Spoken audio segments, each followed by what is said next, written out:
Graça e paz, irmãos e irmãs. Hoje vamos conhecer a meditação do Papa Bento XVI sobre o apóstolo Bartolomeu. Assim diz o Papa Bento XVI. Na série dos apóstolos chamados por Jesus durante a sua vida terrena, hoje quem atrai a nossa atenção é o apóstolo Bartolomeu. Nos antigos elencos dos 12, ele é sempre colocado antes de Mateus, enquanto varia o nome daquele que o precede e que pode ser Filipe ou Tomé. O seu nome é claramente um patronímico, porque é formulado por uma referência explícita ao nome do Pai. De fato, trata-se de um nome provavelmente com uma marca aramaica, Bar Talmai, que significa precisamente o filho de Talmai. Não temos notícias de relevo acerca de Bartolomeu. Com efeito, o seu nome recorre sempre e apenas no âmbito dos elencos dos 12 acima citados, e por conseguinte, nunca está no centro de narração alguma. Mas, tradicionalmente, ele é identificado com Natanael, um nome que significa Deus deu. Este Natanael provinha de Caná, e, portanto, é possível que tenha sido testemunha do grande sinal realizado por Jesus naquele lugar. A identificação das duas personagens provavelmente é motivada pelo fato que este Natanael, no episódio de vocação narrada pelo Evangelho de João, é colocado ao lado de Filipe, isto é, no lugar que Bartolomeu ocupa nos elencos dos apóstolos narrados pelos outros evangelhos. Filipe tinha comunicado a este Natanael que encontrara aquele sobre quem escreveram Moisés na lei e os profetas, Jesus, filho de José de Nazaré. Como sabemos, Natanael atribuiu-lhe um preconceito bastante pesado. De Nazaré pode vir alguma coisa boa? Esta espécie de contestação é, à sua maneira, importante para nós. De fato, ela mostra-nos que, segundo as expectativas judaicas, o Messias não podia provir de uma aldeia tanto obscura como era precisamente Nazaré. Mas, ao mesmo tempo, realça a liberdade de Deus, que surpreende as nossas expectativas, fazendo-se encontrar precisamente onde não o esperávamos. Por outro lado, sabemos que Jesus, na realidade, não era exclusivamente de Nazaré, pois tinha nascido em Belém, e que, por fim, provinha do céu, do Pai que está nos céus. Outra reflexão sugere-nos a vicissitude de Natanael. Na nossa relação com Jesus, não devemos contentar-nos unicamente com as palavras. Filipe, na sua resposta, faz um convite significativo: vem e verás.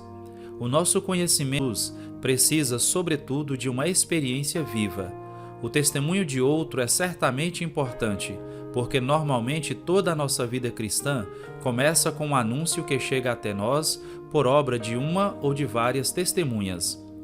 Mas depois devemos ser nós próprios a deixar-nos envolver pessoalmente numa relação íntima e profunda com Jesus. De maneira análoga, os samaritanos, depois de terem ouvido o testemunho de sua concidadã, que Jesus tinha encontrado ao lado do poço de Jacó, quiseram falar diretamente com Jesus, e depois deste colóquio, disseram à mulher: já não é pelas tuas palavras que acreditamos, nós próprios ouvimos e sabemos que ele é verdadeiramente o Salvador do mundo.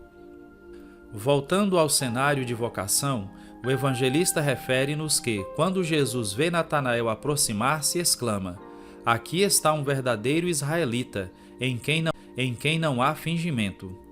Trata-se de um elogio que recorda o texto de um salmo: feliz o homem a quem o Senhor não atribui iniquidade, mas que suscita a curiosidade de Natanael, o qual responde com admiração: como é que me conheces? A resposta de Jesus não é imediatamente compreensível. Ele diz: antes que Filipe te chamasse, eu te vi quando estavas debaixo da figueira. Não sabemos o que aconteceu sob esta figueira. É evidente que se trata de um momento decisivo na vida de Natanael. Ele sente-se comovido com estas palavras de Jesus. Sente-se compreendido e compreende: este homem sabe tudo de mim. Ele sabe e conhece o caminho da vida. A este homem posso realmente confiar-me. E assim responde com uma confissão de fé límpida e bela, dizendo: Mestre, tu és o Filho de Deus, Tu és o Rei de Israel. Nesta resposta é dado um primeiro e importante passo no percurso de adesão a Jesus. As palavras de Natanael ressaltam um aspecto duplo e complementar da identidade de Jesus. Ele é reconhecido quer na sua relação especial com Deus Pai, do qual é filho unigênito, quer na relação com o povo de Israel, do qual é proclamado rei, qualificação própria do Messias esperado. Nunca devemos perder de vista nenhuma dessas duas componentes, porque se proclamamos apenas a dimensão celeste de Jesus, corremos o risco de o transformar num ser sublime e evanescente.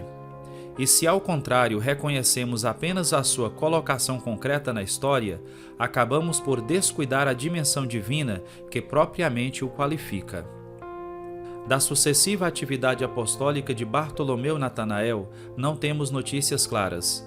Segundo uma informação referida pelo historiador Eusébio do século IV, um certo Panteno teria encontrado, até na Índia, os sinais de uma presença de Bartolomeu. Na tradição posterior, a partir da Idade Média, impôs-se a narração de sua morte por esfolamento, que se tornou muito popular.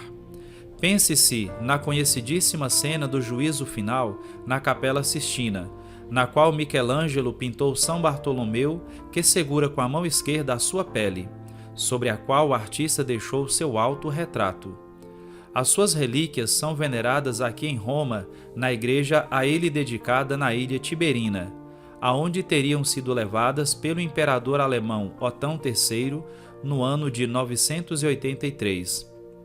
Para concluir, podemos dizer que a figura de São Bartolomeu, mesmo sendo escassas as informações acerca dele, permanece contudo diante de nós para dizer que a adesão a Jesus pode ser vivida e testemunhada também sem cumprir obras sensacionais. Extraordinário é e permanece o próprio Jesus, ao qual cada um de nós está chamado a consagrar a própria vida e a própria morte. Meus irmãos e minhas irmãs, que esta meditação do Papa Emérito Bento XVI possa encher o nosso coração de alegria, de esperança e de paz e dar-nos a graça de servir e amar Jesus, assim como São Bartolomeu o serviu e amou. Que você, meu querido irmão, minha querida irmã, possa experimentar graças extraordinárias neste dia através da intercessão de São Bartolomeu. Que o Senhor Todo-Poderoso te abençoe e te guarde, dê saúde, alegria e paz. Em nome do Pai, e do Filho, e do Espírito Santo. Amém.